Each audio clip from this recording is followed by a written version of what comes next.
The FBI is reportedly investigating the alleged murder of Aaron Carter, with disturbing claims suggesting that Sean Diddy Combs might be involved. Some believe that the circumstances surrounding Aaron's death bear striking similarities to the deaths of Diddy's ex-wife Kim Porter and Aaliyah, Jay-Z's ex-girlfriend. Are these coincidences, or is there a deeper, more sinister connection at play? I go on my Twitter and I see people saying, "You look like you have AIDS, you should go die." I don't understand how I dedicated 22 years of my life to my fans, and now they turn on me. Do you regret ever getting involved in... I didn't have a choice. It got bad when I was about 15 years old, because when I did MTV Cribs, the day that I had to go show off that house, my mom and my dad told me, "We're getting a divorce, but you still have to go do this." I had to go show off all the stuff my whole life that was going to be taken away from me. Aaron Carter's death in November 2022 has been surrounded by controversy. The singer, who allegedly died from a Xanax overdose, released a video shortly before his passing, claiming his life was in danger and that people were after him. His death occurred just one day after Diddy's birthday, and it was officially ruled an accident. Aaron Carter begged for her in front of the world. He begged for financial support to help get him a private security team to keep him alive. He said on numerous occasions, "If anything happens to me, I promise you, I am not vital." And no one said anything. Silence breaker for my brother, who is a and they're after my life. My whole family is after my life, and they're setting me up.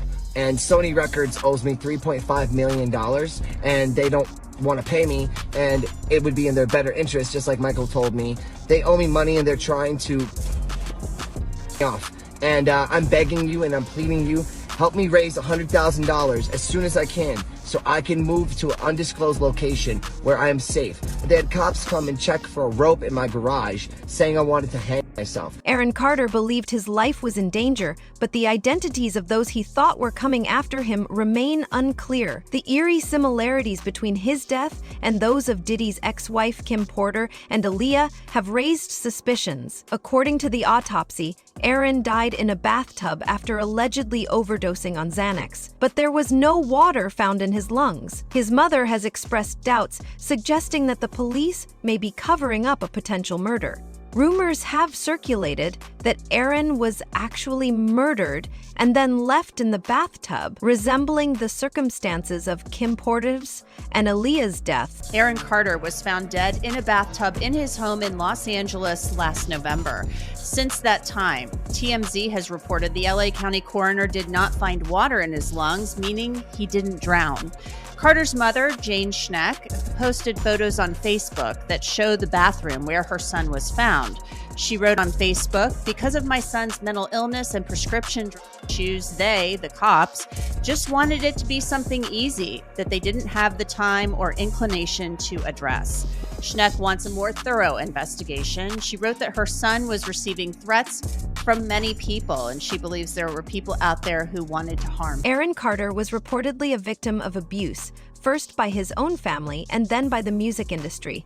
Allegedly, when Aaron entered the industry at a young age, he was exploited by powerful figures, which contributed to his severe mental health struggles and eventual substance abuse. But your system is still so weak that it can't fight off, a yeast infection. Sorry, my part is just like, so you guys got to understand out there, like, this is like, no, I know this is kind of like, it's giving me anxiety, okay? So my heart is racing. I did not take any medications before I came here. I haven't in actually a couple of days, because I wanted to try to wean myself off of this. But then one of the things I also noticed when you met with Dr. Jorge, you opened up and expressed your concerns that you're worried you have HIV. Absolutely.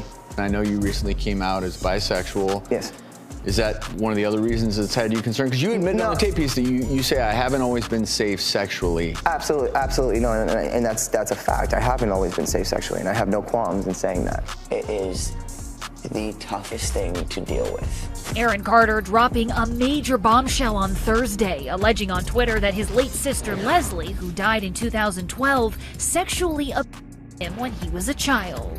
In a series of tweets, the singer explained, quote, "My sister raped me from the age of 10 to 13 years old when she wasn't on her medications." He also alleged, "I was abused not only sexually by her, but by my first 2 backup dancers when I was 8 years old, and my brother abused me my whole life. ET has reached out to Nick Carter for comment. Aaron claims the abuse question came as a result of his late sister Leslie's mental health issues. He says she suffered from bipolar disorder and took lithium to treat it, claiming that when she was not on her meds, she did things that she never meant to do.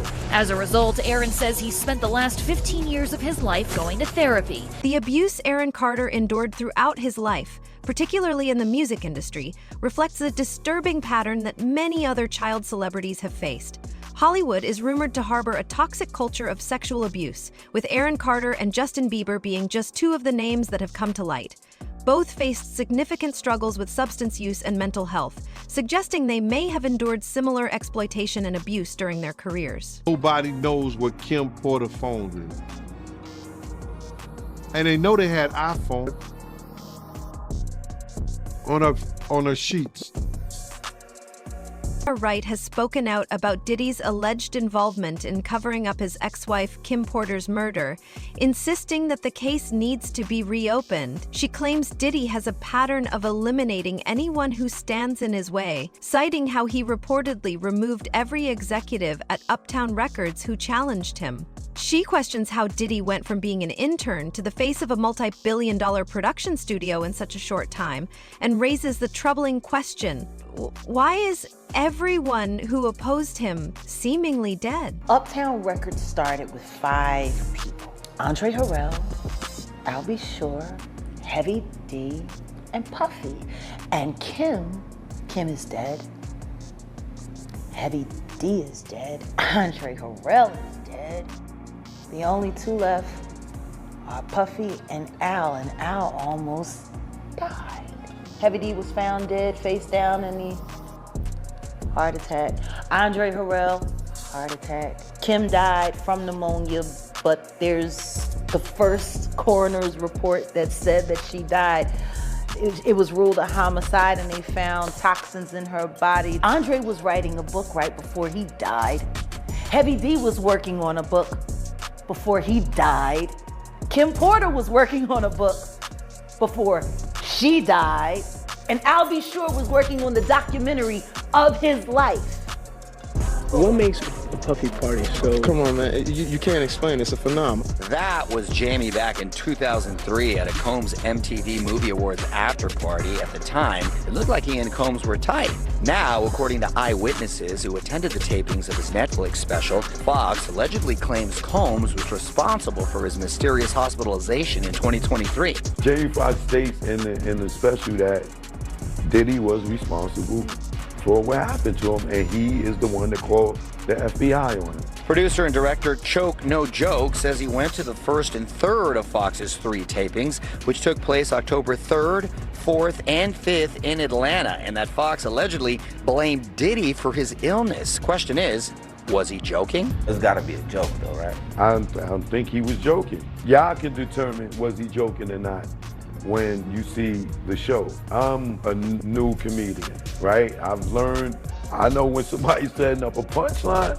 and I know when you're serious. The investigation into Diddy is expected to uncover some of the darkest secrets in Hollywood, with Kim Porter's diary reportedly being a key piece of evidence that could tie everything together. Reports suggest that Kim documented the names of everyone involved with Diddy and detailed how he covered his tracks. She had planned to take this evidence to the FBI, which many believe led to her untimely death. Now, one of Kim's closest friends, Courtney Burgess, has come forward with 8 flash drives containing what are said to be compromising tapes and a digital version of Kim's diary. There are many people and many entities involved, and we're going to follow this evidence wherever it takes us. We will find the silent accomplices. We will expose the enablers who enabled this conduct behind closed doors. We will pursue this matter. The 8 celebrities who were recorded having intimate relations with Sean Combs, how many of them appear to be either inebriated or intoxicated or under the influence? All of them. All of them. Out of those 8, how many appear to be potentially victimized? How many might have been victimizing? I think All. To be honest, all. Were victims They or victims. were perpetrating? Victims. They were all 8 were victimized. Yeah. Meaning this was happening to them and they were inebriated. Right. Not knowing, I guess, how much proof it was in it, what they was doing. And of those 8, how many seemed to be potentially minors? 2 to 3, possibly 3. Thanks for watching.